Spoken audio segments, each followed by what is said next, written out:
the fact that we are aging is the cause of most diseases in the world, not only in rich countries, but even in poor countries. So if aging, if senescence, so the fact that when we age, we are becoming weaker, if senescence didn't exist, the average lifespan would be something like 500 to 1,000 years.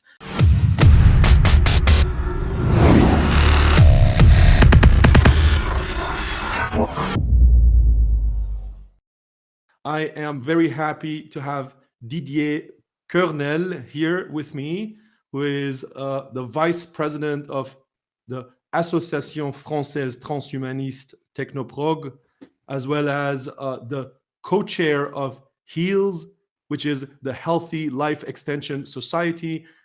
In both of these organizations do advocacy work for life extension.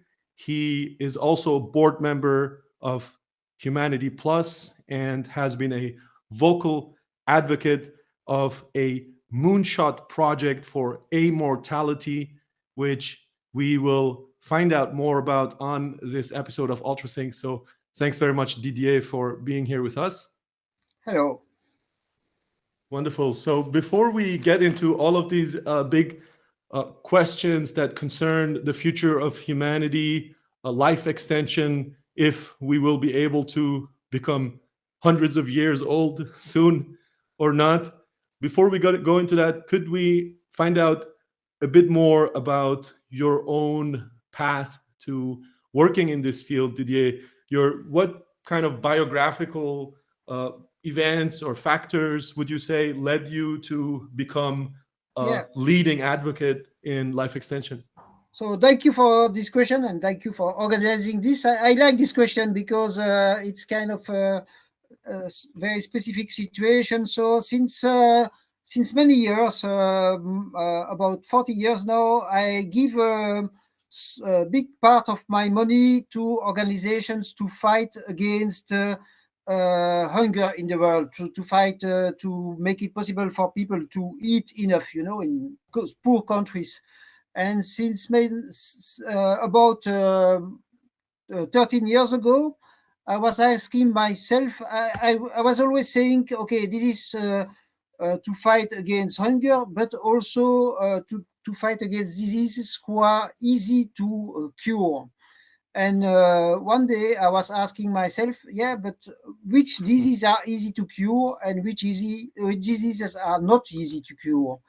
And then I Google a lot, of course, like everybody know, and I discovered that there were quite a few people who were thinking that it will be possible to defeat aging, to defeat diseases related to aging one day.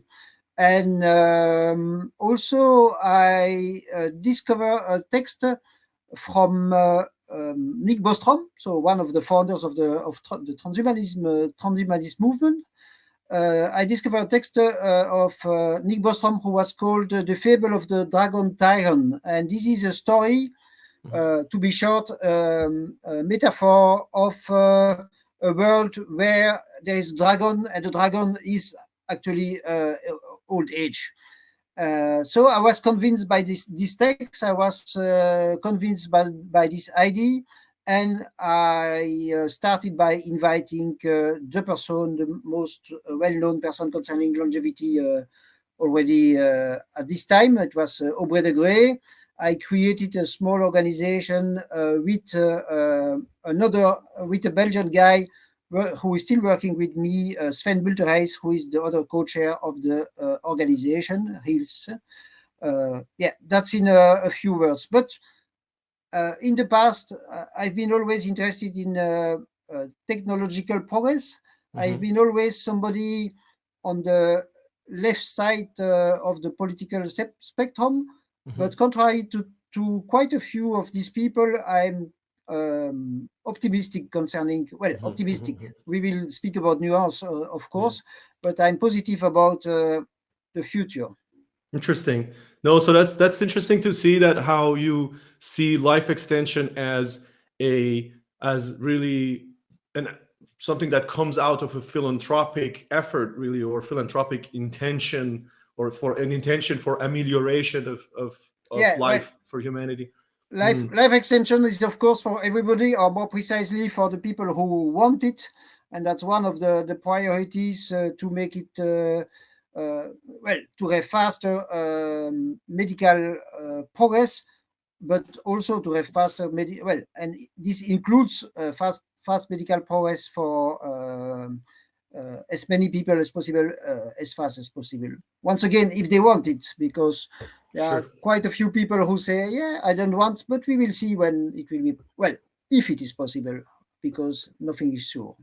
So in general, I'm very close to that idea as well, that we need to have a social component, a justice driven component, and let's say an egalitarian type of component to transhumanism, which sometimes in some of the forms of discourse is not there or seems to be missing. So I'm very happy to hear that. And we can talk more about some of the intricacies and nuances of the political questions, the ethical questions, and so on. But before we get into that, I'd like to ask you something. You mentioned Aubrey de Grey, and just for some people who may not know some of the background, obviously he's one of the main kind of researchers and who has popularized the idea that we have to overcome aging and we should be seeing actually aging as a disease as opposed to some natural state or some natural thing that happens. For people who have not come across this idea, this may sound very strange first, or there might be some resistance to that. Do you think that that's a good strategy? That's a necessary strategy? Should people who are transhumanists try to change the social discourse to have aging be seen as a disease? Is that something that's desirable? Well, this is very, let's say, this is a question that we discuss a lot in the longevity movement. Maybe the first thing, the first important thing, even if it is not directly answering to your question, but the longevist movement is larger than only transhumanist movement. So all, I would say, all transhumanists are longevists, but not all longevists are transhumanists. They are more, it's larger than that. Then, do we consider aging as a disease itself or not? That's, for me, it's also kind of a semantic question. It's what it is for sure is that the fact that we are aging is the cause of most diseases in the world, not only in rich countries, but even in poor countries. So if aging, if senescence, so the fact that when we age, we are becoming weaker, if senescence didn't exist, the average lifetime in a country like France, Belgium, probably Canada also, the average lifespan would be something like 500 to 1,000 years. Actually, a little bit more for women, because women tend to be, well, more clever than men. They don't try to kill themselves or to kill others, or less at least. So, but okay, it will be already a lot, a very, very long time. And it is important to know that it's this situation almost everywhere in the world, except in sub-Saharan countries. In all other countries, well, in almost all other countries of the world,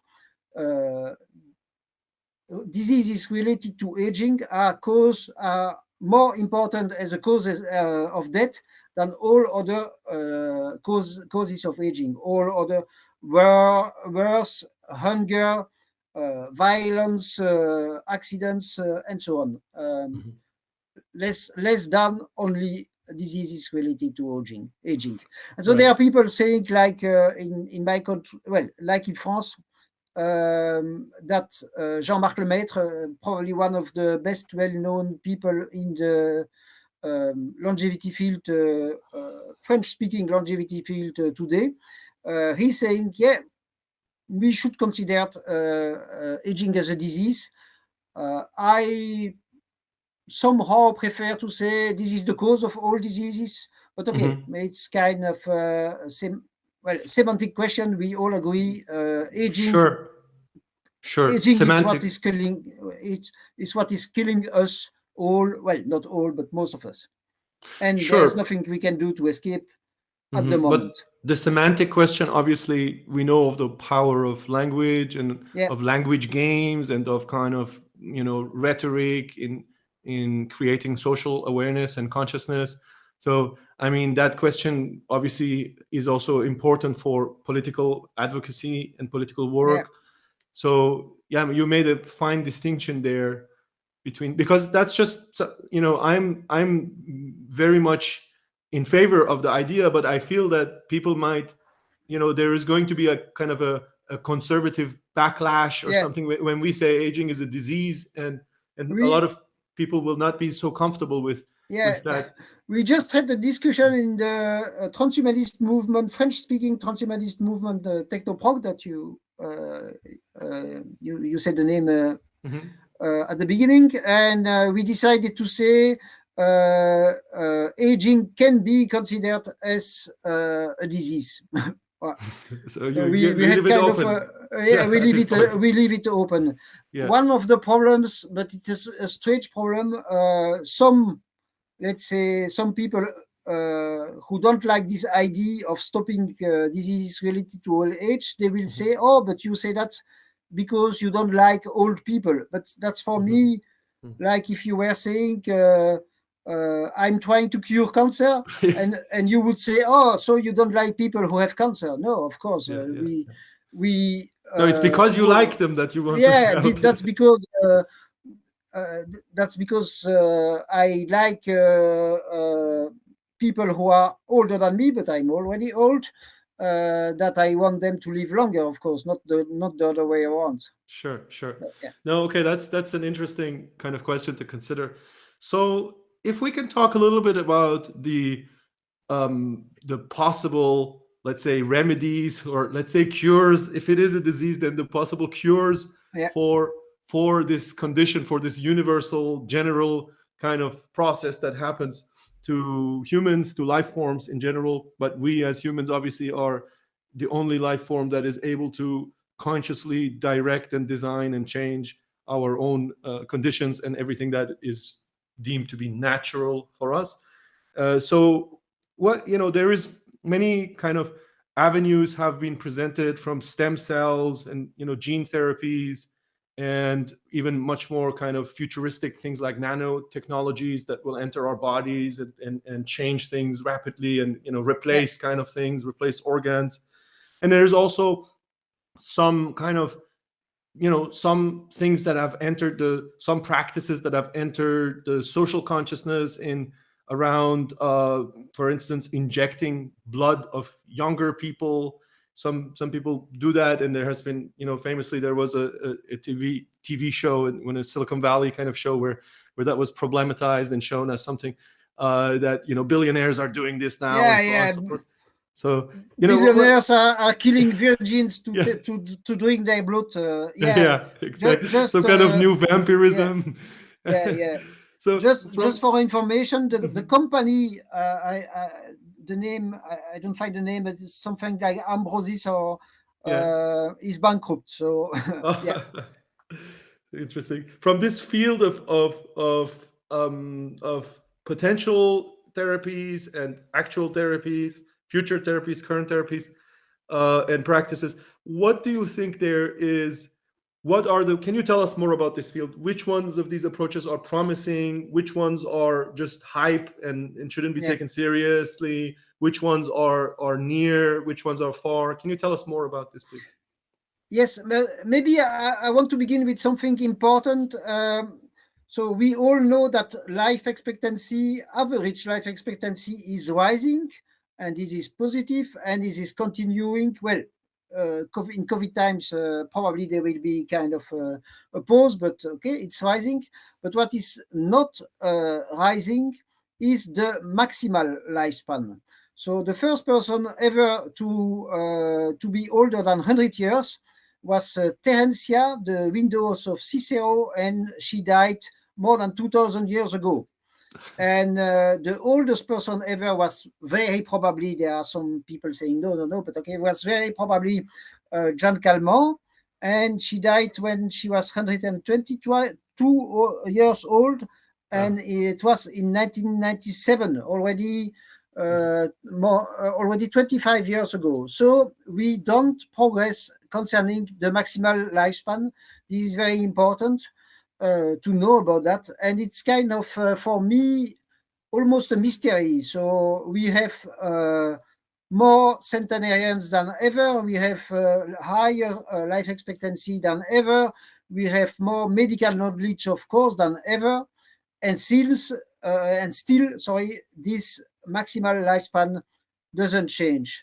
What I think, and is it's kind of when we will find a way to stop senescence, it will be really a big change. So not 122 and then 123, but it will be a way to what we call sometimes immortality, so no senescence. So it will be a big difference. But to have this big difference, it will not be easy. So you're saying there won't be just an incremental increase, No, but rather it would just no, suddenly it's go to 500, 1,000? yeah, one of the people who are argue about this is David Wood from the Futurist in London, and he gives always this example of first planes. You know, they were attempts to go in the air, and it was failures until the first one. The first one was going 25 meters, well, 100 feet.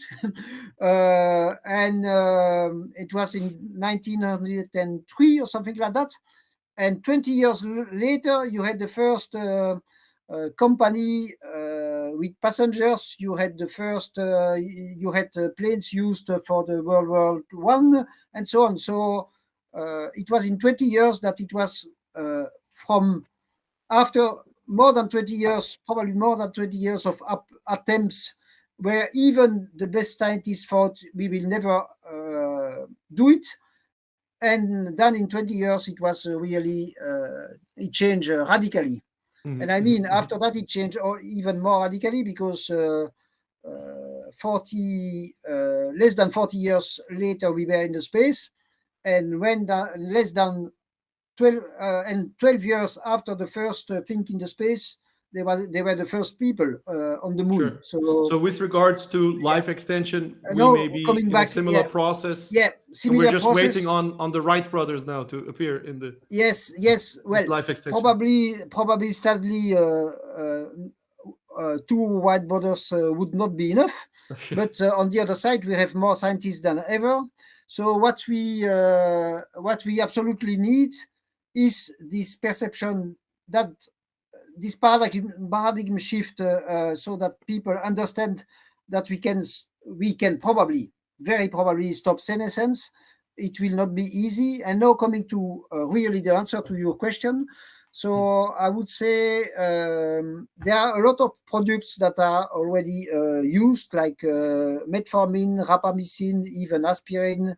The problem is, it's probably, well, metformin is probably useful, but only for a few years. Probably other products is the same.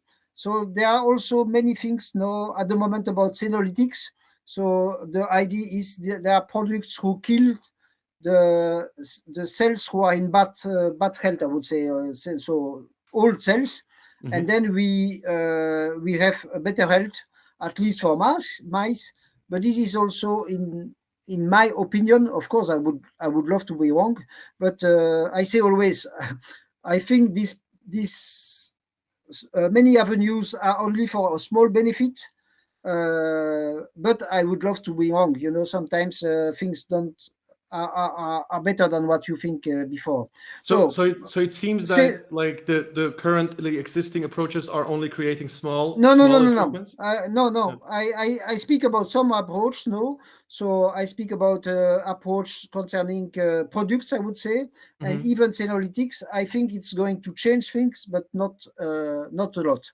But Hmm. now the most promising aspects are concerning gene therapy, stem cells, all things. Let's say related to changing really.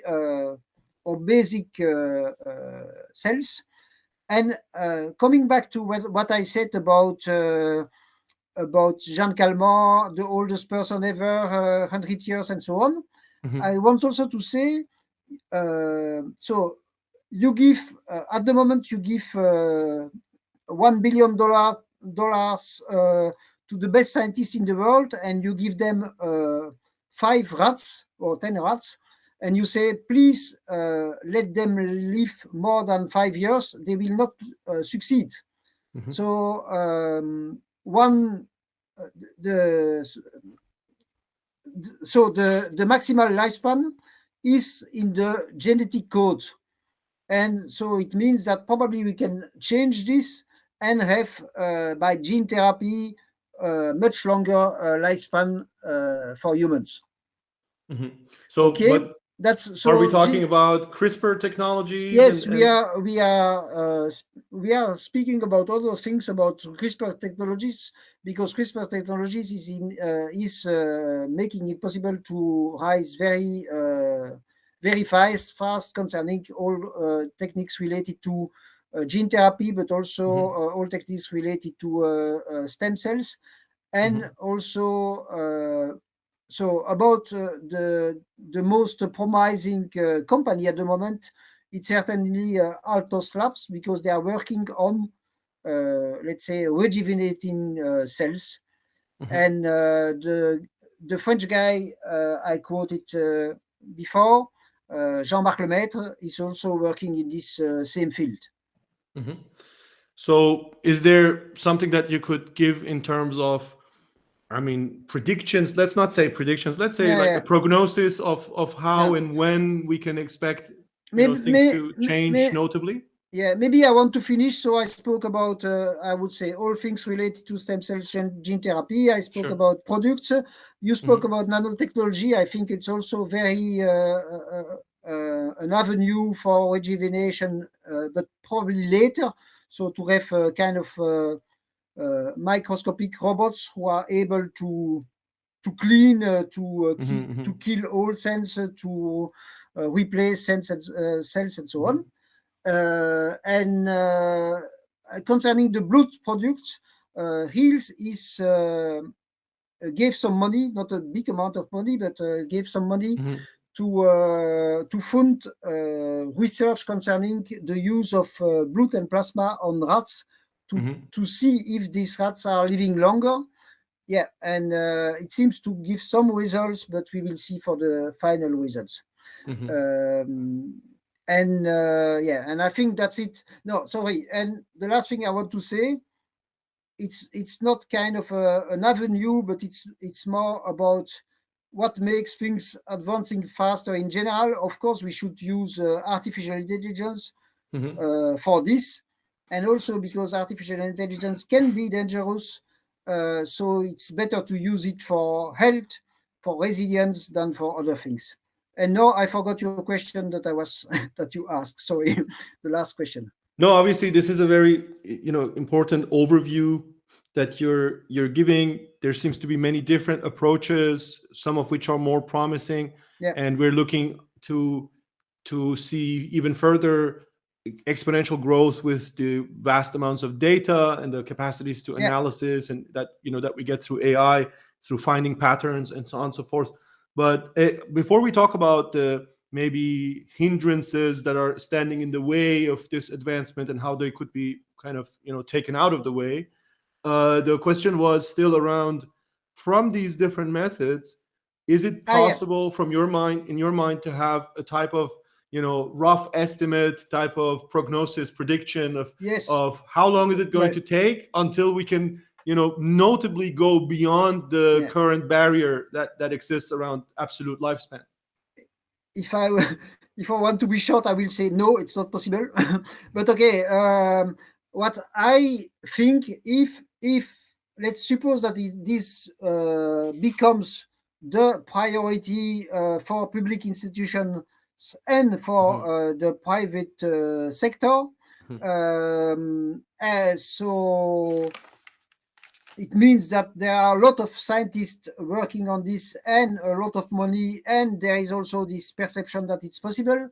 I think the probability is big that it would be possible in, let's say, maximum 20 years to have ways to prolong, to slow down a lot senescence and maybe to stop it. But on the other side, so let's say coming back now 40 years ago, you would have asked me what's going to happen. I would have said, oh, we will be in the moon, and further, we will be on Mars. We will have ways to live 20 years longer. And this is not the case. But on the other side, we have this way to communicate who is beautiful and incredibly, and we have more knowledge in this in our pocket than the richest and more powerful people only 30 years ago. So there are things progressing. So I think it's important. I don't think like I'm not a singularitarian, like all things are somewhere for certain, and we will have general artificial intelligence in 2045, and we will be immortal. We don't know. It depends of the priorities that we choose. And once again, for me, the best priority, not only for myself, not only for the people who want to live longer, but also for the society. The best priority is to use technologies to live longer and healthier. Also, because when people live longer, they are more careful for the others.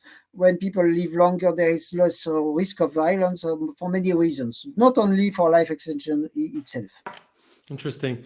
Yeah, you're already going into some of the potential kind of cultural consequences of, changing what we thought, what we have always experienced as the natural lifespan for humans in our history, which obviously our history is very short in the cosmic perspective. I mean, it's not humans have been around for a tiny part of the Earth's history, and then or have formed civilization, and now we're starting to change already many of those parameters and those conditions that are given to us.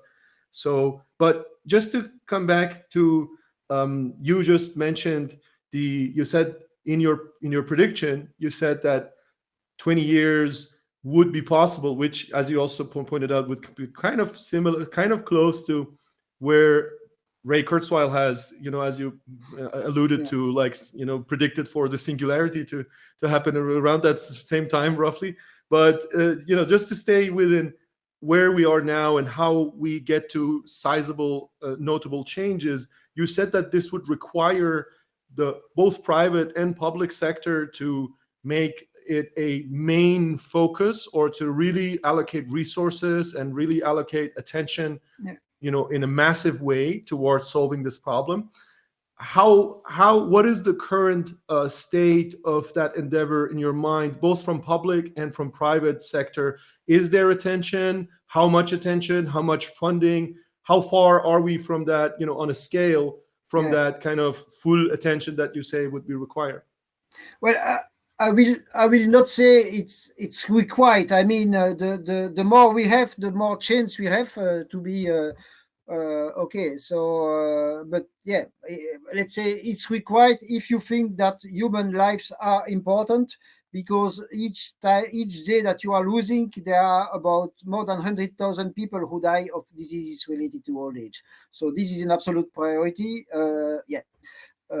just for clarifying. No, concerning the private side, yeah, you have Altos Labs, who was recently created and by well, I don't know if it is totally official. Jeff Bezos and another billionaire, I forgot the name, and they really seem to be choosing the good ways on various aspects, and they have quite a lot of money. I think it's 1.5 billion or something like that.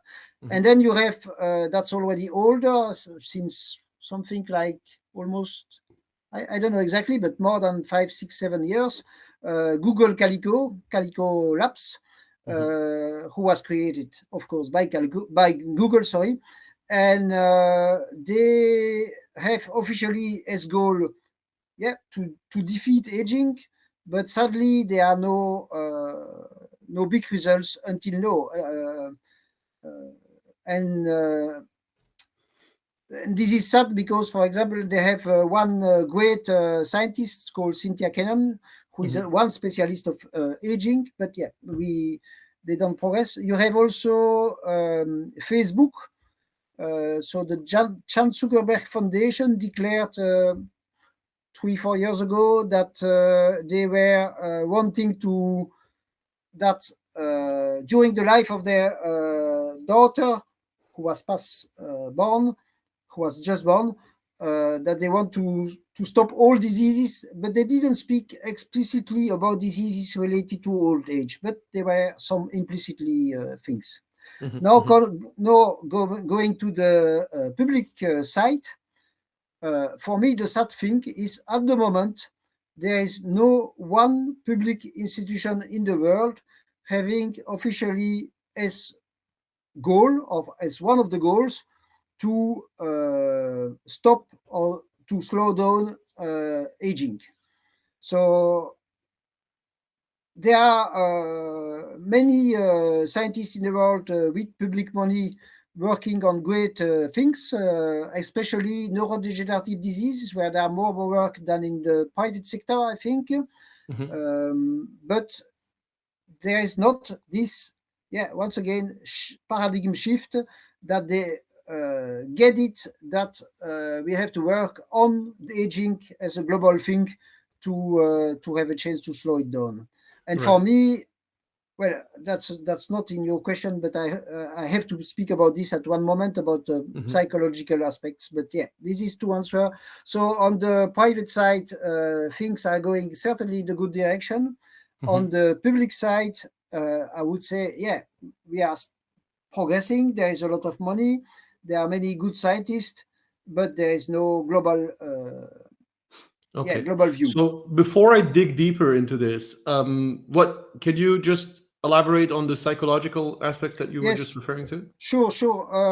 I'm so, like you said that human beings are the only animals who are able to change the environment and to make it possible to maybe to stop aging one day. But we are also the only animals who know that they are going to die for certain, except if there are big technical scientific changes. So we know that we are going to die. We know that it's something awful, actually something that we probably most of us would not even choose that for their worst enemy if they could choose it, but we don't have a choice. So we are victims of what is called terror. Sometimes it's called mortality silence. Sometimes it's called terror management theory. It's the fact that since we have no choice concerning death of old age, and since it is awful, unconsciously, and this is very important, it's not a process that we know, that we feel. Unconsciously, we are trying to see death of old age as something positive. And when you see something as something positive, of course, you don't try to stop it. So this psychological mechanism is one of the main reasons that we don't fight Mhm. against aging. But Mhm. on the conscious, sorry, this word, I hate this word in English, conscious side, of course, we try to fight aging, but never, there is always something telling us unconsciously, yes, you have to accept it. And that's Mhm. probably one of the reasons also that so few people choose cryonics, for example. Mhm. Mhm. Cryonics, if you are old, if you have some money and you are going to die soon, well, there is no, let's say, no risk in taking cryonics because it's that or nothing probably. But Mhm. Mhm. still, almost nobody choose this. Even people who are longevists, even people who are transhumanists, even me, for example. Yeah, and it, well, of course, it's Well, not it's yeah. I it's it's mean, not cheap, but I don't mhm. think that's the main reason. I mean, there's also obviously a good set of the people who have certain spiritual convictions that are about somehow the continuity of life Yeah, on an immaterial plane, or the return to some kind of circles or cycle where yeah, they don't necessarily think that it's such a horrible thing to cease to exist within the physical incarnation, or within the physical yeah, manifestation that they're in currently. yeah, But yes. But we, I agree with you. But it's Mhm. important to know. Well, if you are religious, okay, one thing is sure: most religious are wrong. Because there are so many No, I ideas. was not referring to religious people. I think Yeah, but the more kind of contemporary phenomenon that yeah. we're seeing is people who are spiritual but not religious. But Yes, but still, I think the deep reason, or at least one of the deep reasons, is still there. You want to find a way to think that it's positive, and you Mhm. say then it's good because there will be others after me. It's Well, a circle and so on. Yeah, yeah. and people are, yeah. As long as we don't have a Mhm. choice, of course, it's good to think that way because it's better to be happy about life like it is. Yeah, Yeah. and so of course we don't have any choice at the moment, so it's good to be happy about that, and we have to enjoy life, and life is already beautiful for many aspects. But saying we I want life to have an end, and so this is working in a direction that is stopping or slowing down medical research. So I mean, it's great. It's important that you pointed out the psychological dimensions of, because there we get to the core of like motivations that people will have in order to make certain decisions, and then on a macro level, for society to make certain decisions.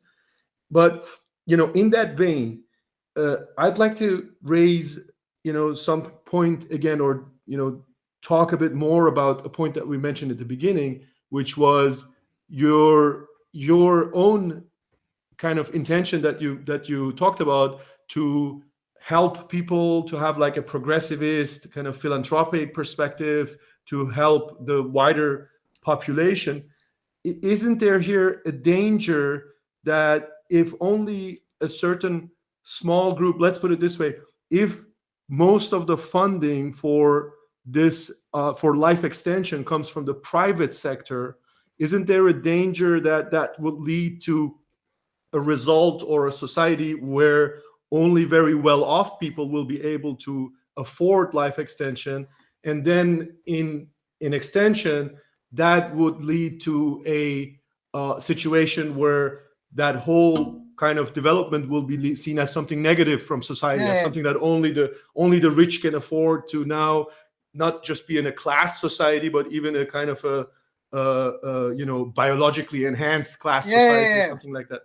yeah. A society where rich people could live forever and poor people would be obliged to die would, of course, Mhm. be a totally dystopian society.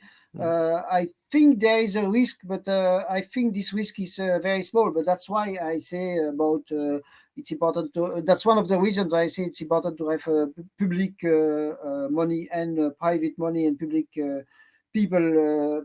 public institutions thinking about that. But okay, so let's imagine now that tomorrow Altos Labs or Google Calico or others find a way to have longevity to stop senescence. Well, they would have the choice between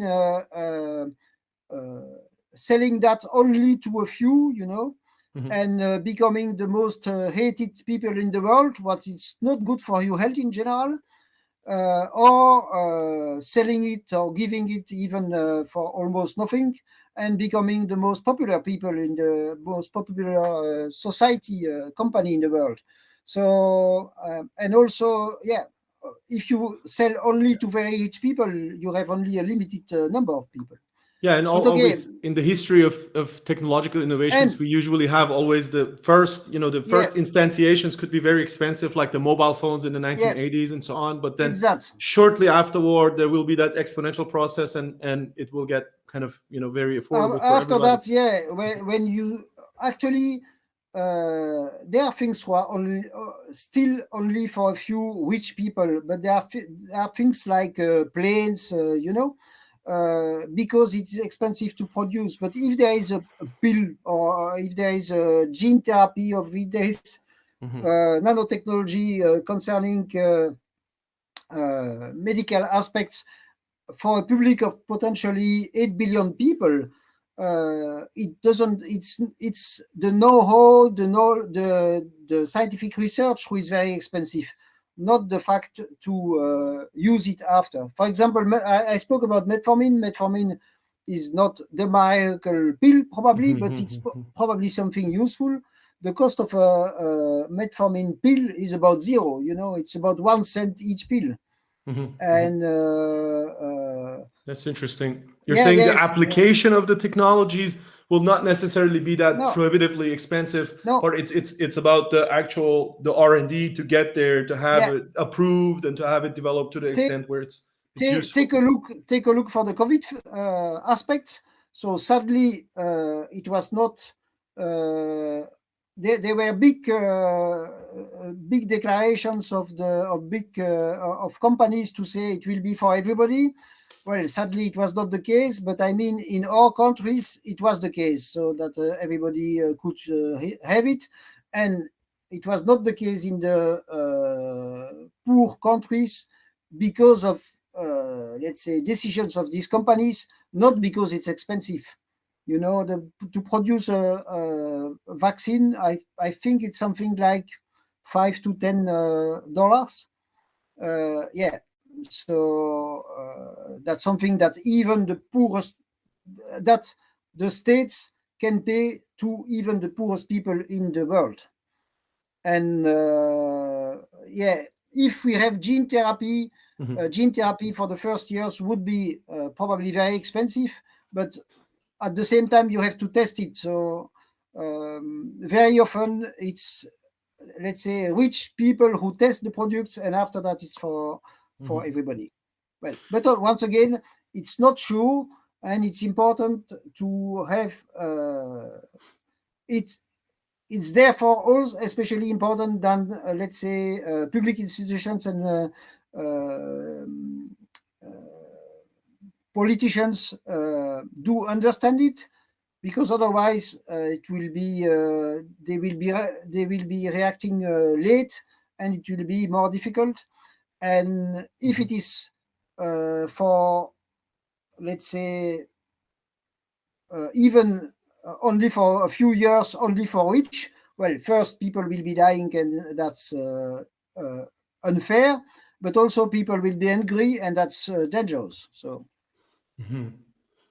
Yeah, that's I think a very important point, a very important factor that we have to take into consideration, that when we're talking about techno progress yeah, progress coming through technological advancements, which I think is, that's, in a ways, the best thing that humanity has created. It's our future salvation as a planet lies in that.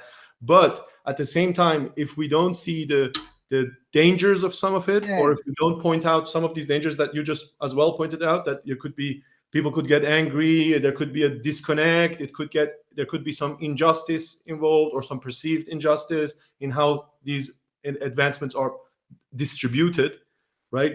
And if we don't address that right now, could yeah, there potentially be a backlash, let's say a conservative traditionalist backlash?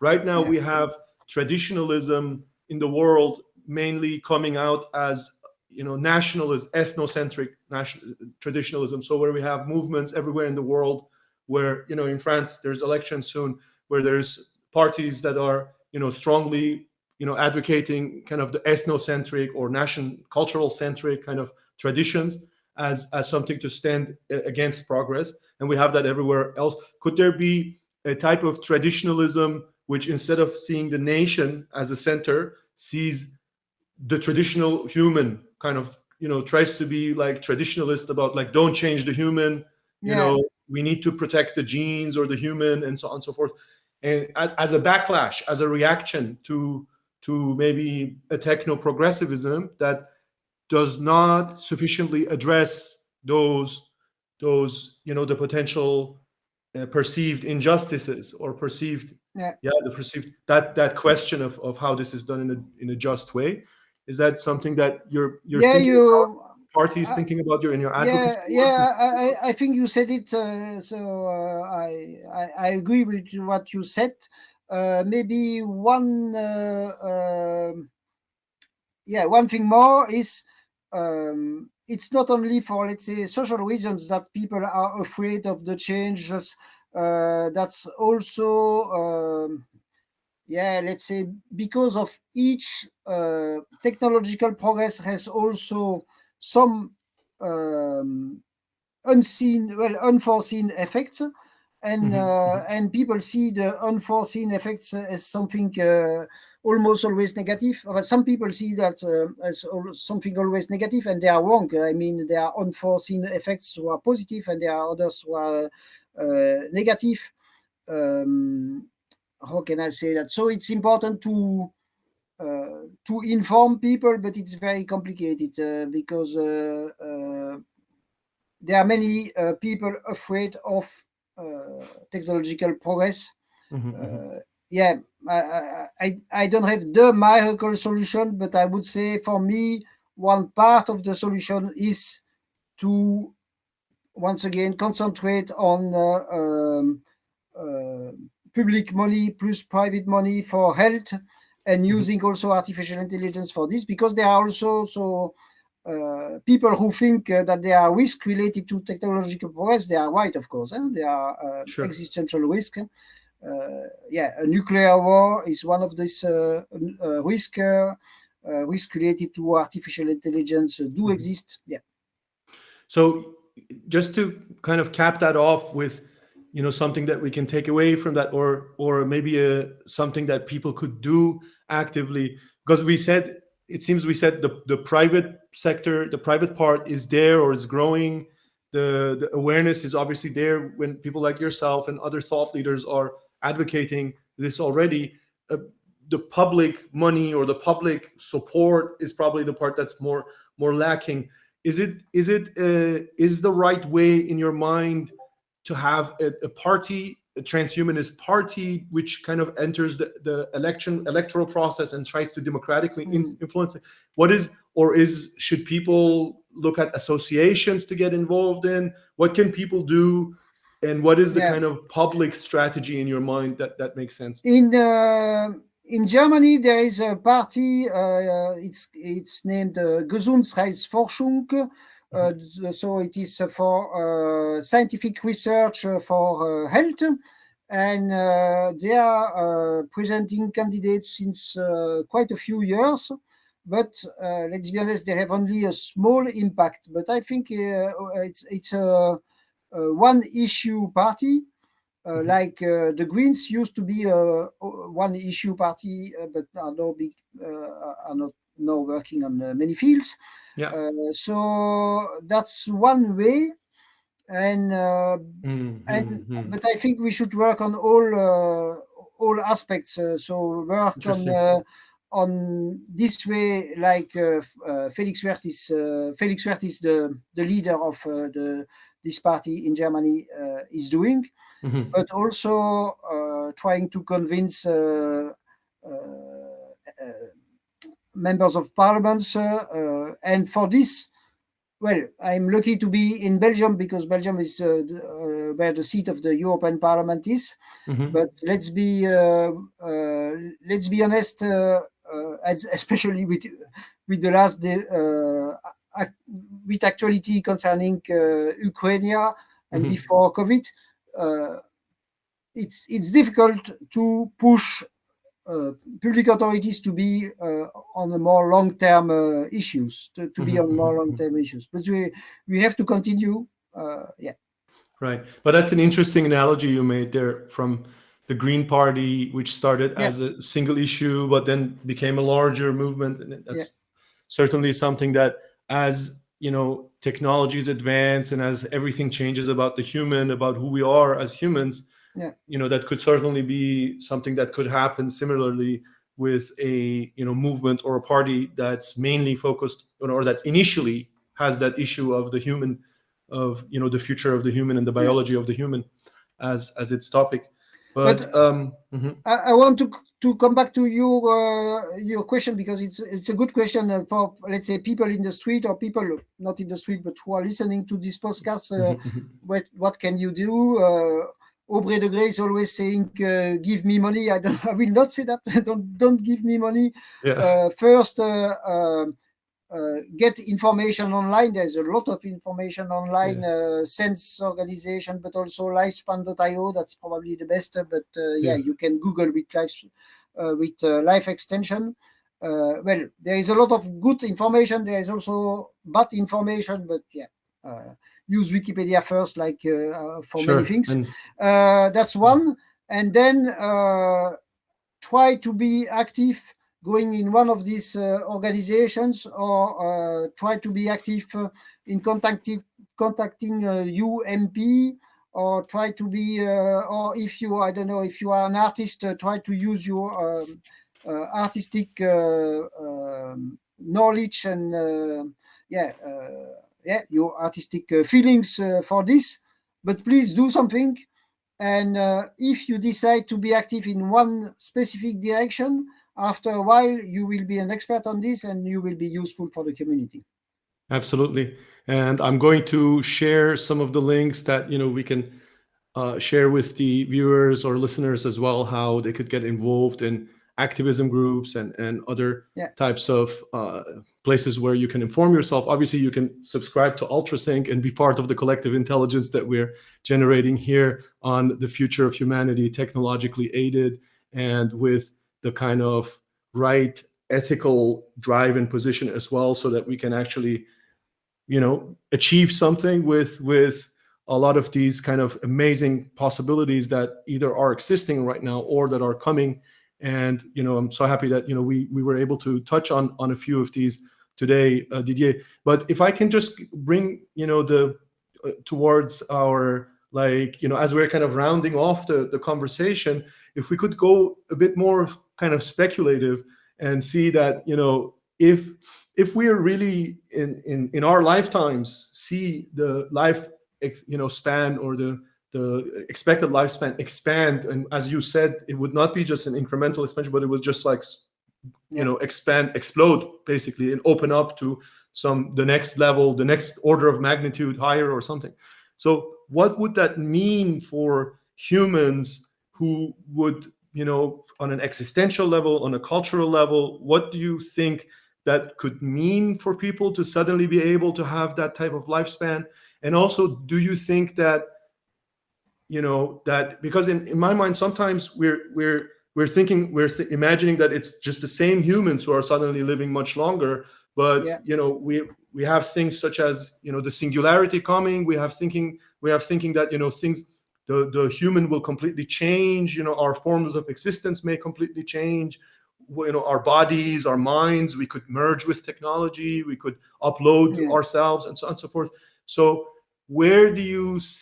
how do you see that expansion, that potential expansion of lifespan, affect humans, individuals who can see that as a horizon, as a possible horizon in their own lives, not in some Yeah, science fiction, not for their kids, but potentially for themselves.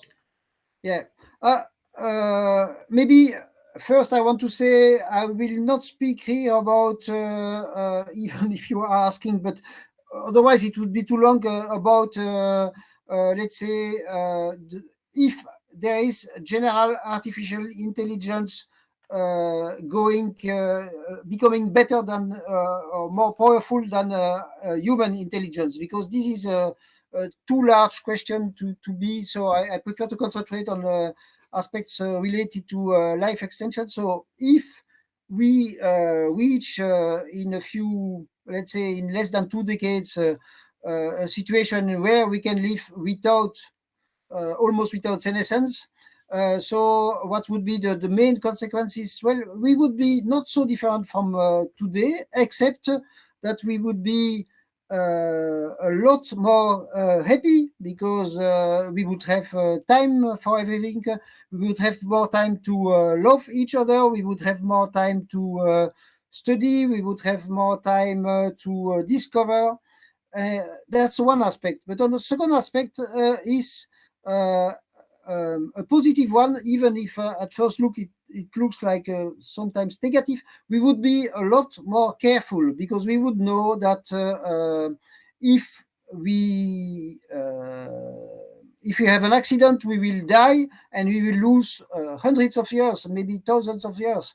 So we will be a lot more careful for us, but also for others. And this is very important. Also, maybe, so violence is, when you take a look at the history of humankind,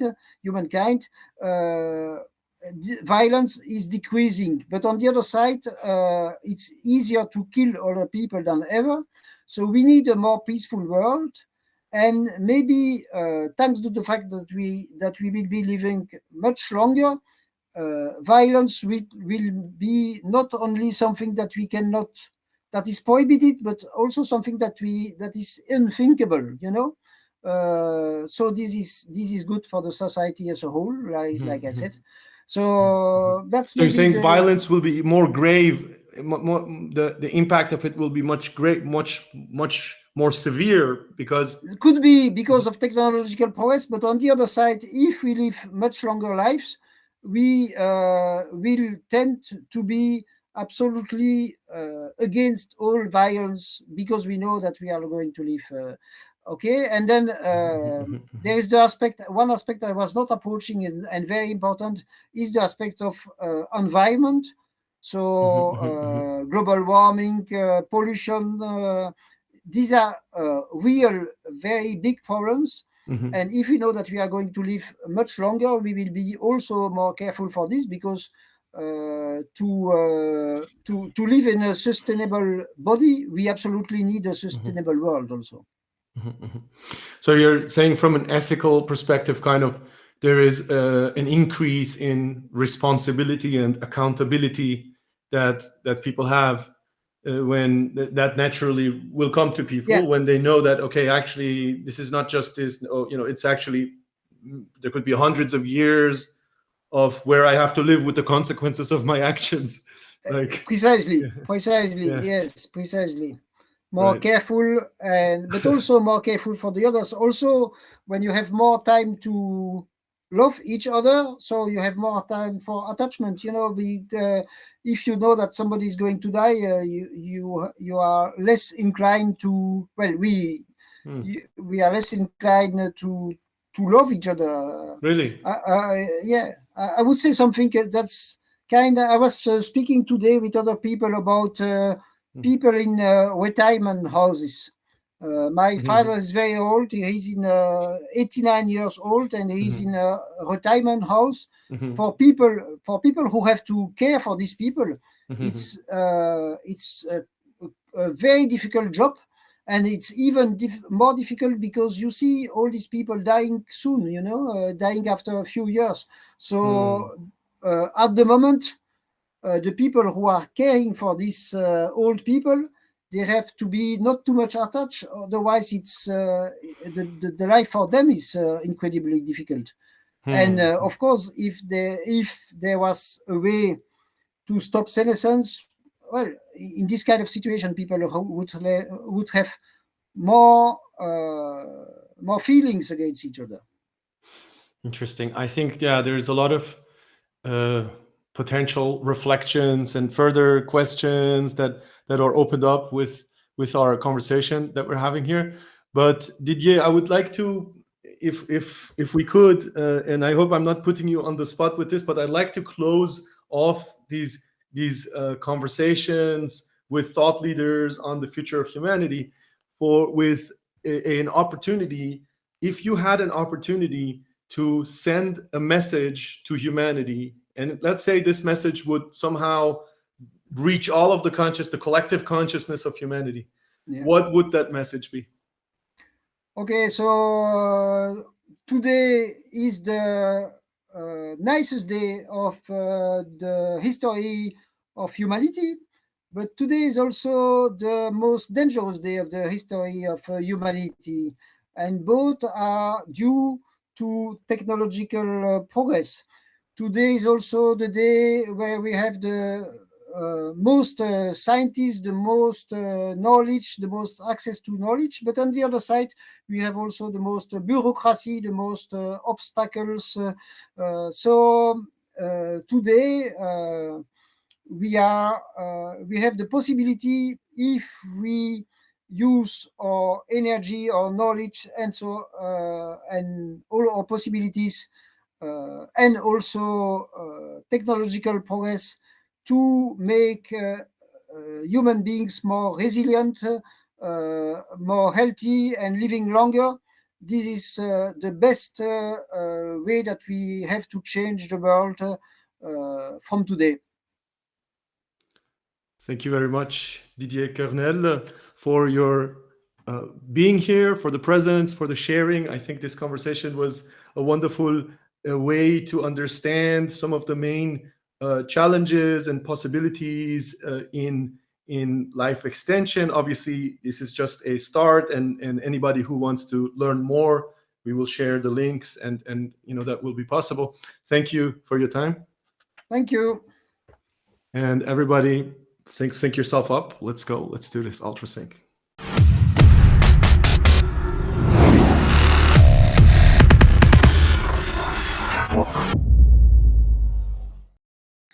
The average lifespan would be something like 500 to 1,000 years.